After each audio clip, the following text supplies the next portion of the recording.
Please subscribe Tito Manny Vlog.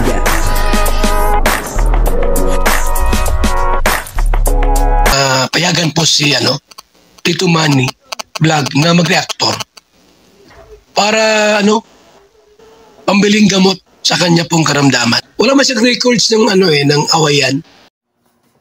Yun po, grabe po itong si Kalingap Dan, talagang luluhod po siya, upang sa ganun ay maipadama niya or pumayag itong si Joy Diwata sa kanyang pinapakiusap, At may mga sinabi din po siya tungkol kay Kuya Jomar at Kalingap Edu. Ano po ba itong sinabi niya? Papanoorin po natin yung video at syempre bibigyan po natin ng konting reaksyon, At dito makikita po natin na talagang malaki ang pag-ibig. Malaki ang pag-ibig ni Kalingap Dan dito kay Joy Diwata, sa pakaramdam ko, Sige po, papanoorin po natin yung video. Pero bago po yan, ako muna po bumabati sa inyong lahat ng magandang umaga, magandang tanghali, at magandang gabi sa inyong lahat, mga kapatid. Saan man kayo ng panig ng mundo naroroon ngayon, ay mag-iingat kayo palagi at pagpalain kayo ng ating Panginoon. Maraming salamat din po sa patuloy na tumatangkilik sa aking YouTube channel at nanonood sa aking video reaction. Patuloy lang po natin suportahan sila Kuya Bal Santos Matubang, Kalingap Rab, at Ate Edna Vlog. Siyempre, isama na rin po natin si Ma'am Jack Tapia at ganun din po ang aking mga kasamahan sa Karepa at yung aking mga kasamahan din, yung mga Kalinga partner, na mga charity vlogger, ay pakisuportahan naman po, At kung pwede, kapag tayo nanonood ng kanilang mga video, ay wag po natin skip yung ads, upang sa ganun ay patuloy po tayo makatulong sa kanila, at ganun din po sa kanilang mga tinutulungan. Ito po yung video, na kung saan, si Kalingap Dan ay luluhod. Naku po, bihira yung ganun, bihira yung lalaki na lumuluhod sa isang babae, para mapatunayan lang yung kanyang pagmamahal at totoo yung kanyang sinasabi. Mukhang si Kalingap Dan lang ang gagawa nito, sa mga love team, ito po yung video, at ang kabuuan po ng video ito, siyempre, mapapanood po natin, walang iba kundi kay Kalingap Rab. Ito po yung video. Gusto mo, Joy, lumuhod pa ako sa para pumayag ka na lumabas. Grabe, niyayaya pa lang kita lumabas doon. Kasi sa totoo lang, naiinggit din ako sa iba, kila Jomar, kila Edu. Kasi kahit walang vlog, nakakasama nila sila Ed, sila Biancy, tayo. Parang doon lang tayo nagkakasama pag may vlog, pag Sabado lang. Kaya gusto ko rin yayain ka sana. Kung gusto mo rin, gusto mo ba? So Joy, gusto mo lumod ako? Pag kahit mag-please ka na lang. Mag-please na lang ulit ako? Sige. Joy, pwede ba kitang yayain lumabas? Please? Gusto mo may ganun pa? Paalam po muna ako kay Ma'am. Nagpaalam na ako, di ba?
ako makatulog sa kakaisip sa'yo. Kung ikaw sinta, ikaw ang dahilan.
Ikaw ang dahilan, di ako makatulog sa kakaisip sa'yo.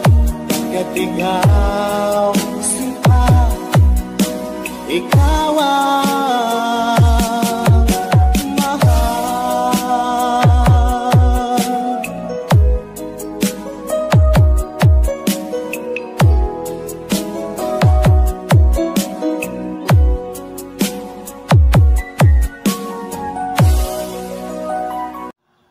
Ayan po, no, napanood po natin yung video, no, at nakakatuwa naman itong si Kalingap Dan, ano, talagang gagawin niya po ang lahat, ano po, upang sa ganon ay maipadama niya ang kanyang pagmamahal o kaya ay pag-ibig. Ano po ba ito ay sa teleserye lamang o talagang totoong-totoo itong nararamdaman ni Kalingap Dan? Grabe, no? Sinabi ni Kalingap Dan na siya ay luluhod.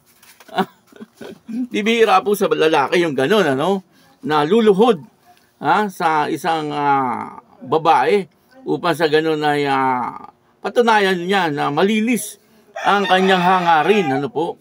Dito kay Joy Diwata, no? At may mga sinabi po siya, no? Ang sabi niya po ay naiinggit nga daw siya kay Kuya Jomar at saka Kalingap Edu. Ano, kasi kahit daw po hindi sa teleserye, ay nagkakasama-sama ang mga ito. Ano, yung mga love team, kahit hindi nga daw po sa harap ng camera, ay nagkakasama sila. Pero itong si Kalingap Dan at saka si Joy Diwata, ay nagkakasama lang daw po pagka may vlog. Medyo ano nga naman, unfair nga naman. Pero depende po kasi yan kay Joy Diwata. Ano po? At kung papayag, si Joy Diwata, na kahit wala sa camera or hindi sila nagbablog, ay pwedeng lumabas sila ni Kalingap Dan, ay okay lang yun. Ano. Importante, ay ingatan niya po si Joy Diwata, siyempre. Ano. Kasi siyempre, alam naman po nating lahat na talagang itong si Joy Diwata ay mahal na mahal ng kanyang pamilya. At talagang napakabait na bata. Ano. Sa tingin ko po, ay talagang swerte. O kaya ay napakapalad. Ano, pagswerte, napakapalad. Ano po, yung lalaking iibigin ni Joy Diwata. Ano po, kasi nakita naman po natin na talagang siya po ay babaeng parang mahirap maloko or makuha ng isang lalaki, ano. At yung kanyang pag-ibig ay talagang dapat ay paghirapan. Parang ganoon, ano. Parang medyo ano yung sinasabi ko. Ba't ba ganun yung sinasabi ko? Kaya, isa obserbasyon ko parang ganun, ano po, parang napakahirap, ano po, masungkit ni Kalingap Dan, ano, yung matamis na oo ni Joy Diwata, ano po. At dito sa teleserye, no, sa teleserye po, pakiramdam ko ay parang hindi teleserye, yung kanilang pag-uusap. Yung pakiramdam ko parang totoo, totoo po yung lumalabas sa kanilang mga bibig, parang galing talaga sa kanilang mga puso at damdamin, ibig sabihin ay makatotohanan ang mga nangyayari, bagamat teleserye, pero sana ay kahit hindi teleserye, ay ganun pa rin. Kasi mabait naman si Kalingap Dan. Wala naman po tayo masasabi sa ugali ni Kalingap Dan. At yung mga baser dyan, huwag na kayo mambaas. Sumakay na lang kayo. Sakayan nyo na lang anong nangyayari sa Danjoy. Kasi yan na po ang tadhana. Ito na po ang tadhana. Talagang Danjoy na. Kasi siyempre, yung nakalipas na love team ni Kalingap Dan, may mga nambabas pa may mga nagko-comment dun sa ko. Wag na po. Kasi hindi natin alam, pero sa palagay ko hindi na po maibabalik 'yon. At ito na ang ngayon itong Danjoy, at nakita naman natin na talagang napakalakas po ng kanilang chemistry na dalawa. Talagang bagay na bagay itong dalawa, si Kalingap Dan at saka si Danjoy, kasi si Joy Diwata, nakikita natin, namumula-mula yung kanyang pisngi, at talagang mistisa.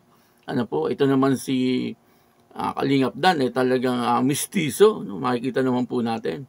Kumbaga, siguro, pagka nagkaanak ito, talagang poging-pogi or magandang-maganda. Bakit ba napunta doon sa anak? Wala pa nga relasyon Wala pa nga relasyon, bakit ba napunta doon sa anak? Baka lang naman, yun naman po ay parang obserbasyon lang natin. Kung sakaling mangyayari yon, talagang maganda ang magiging produkto nilang dalawa. Natutuwa lang po ako sa Danjoy kasi totoong-totoo totoong-totoo yung kanilang mga lumalabas sa kanilang mga bibig. Parang hindi teleserye. At saka hindi po scripted, sinabi po yun ni Kalingap Rab, kung ano daw po yung lumalabas sa kanilang bibig, ayun na yun, wala po yung binabasa. O kaya sinasabi na ito ang gawin mo. Wala pong ganun. Kumbaga kanya-kanya po silang batuhan. Batuhan ng salita. Bakit ba batuhan? Siyempre, kung anong sinabi ni Kalingap Dan, sasagutin din ni Joy Diwata. At para bang makatotohanan yung kanilang pag-uusap. Bagamat teleserye. Kumbaga parang wala po sila sa harap ng kamera.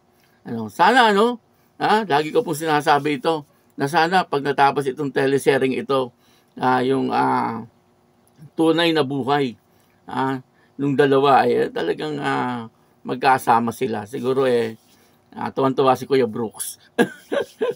Kuya Brooks, shout out sa'yo. Sakit ka pala. Shout out Kuya Brooks, napakabait na tao po niyan ni Kuya Brooks, yung tatay ni Kalingap Dan. Ako bilib na bilib dyan kay Kuya Brooks. Talagang napakabait na tao. At kapag po siya ay nagsasalita, talagang ginagawa niya. Diretsahan kung magsalita yan, si Kuya Brooks. At syempre, si Brother Paas, suportahan po natin yung live ni Brother Paas. Kasi sa pamamagitan lang po ng panunood natin sa live ni Brother Paas ay makatulong po tayo sa kanya, Kasi ang kalagayan po ni Brother Paas ngayon ay talaga meron po siyang sakit. Ang sabi niya nga po daw ay cancer. Pero sana wala naman at matanggal po ito. Sa pangalan siyempre ng ating Panginoong Jesus, sana gumaling na itong si Brother Paas. Suportahan po natin yung mga live ni Brother Paas kasi hindi po siya nakakapag-vlog. Maraming salamat po sa inyong lahat. At ako po si Tito Manny Vlog na nagsasabing God bless you all. Diyos mabalos.